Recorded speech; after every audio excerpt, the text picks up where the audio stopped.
পশ্চিমবঙ্গ বিধানসভায় আজ তীব্র হট্টগোল।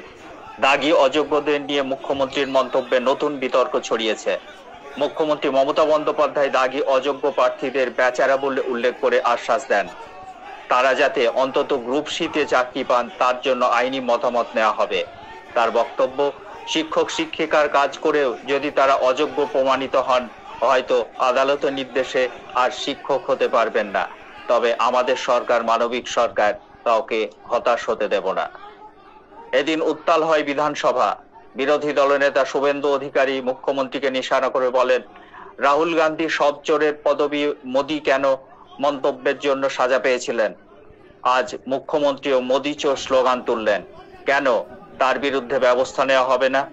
যখন নজির রয়েছে তখন মুখ্যমন্ত্রীর বিরুদ্ধেও পদক্ষেপ করা উচিত।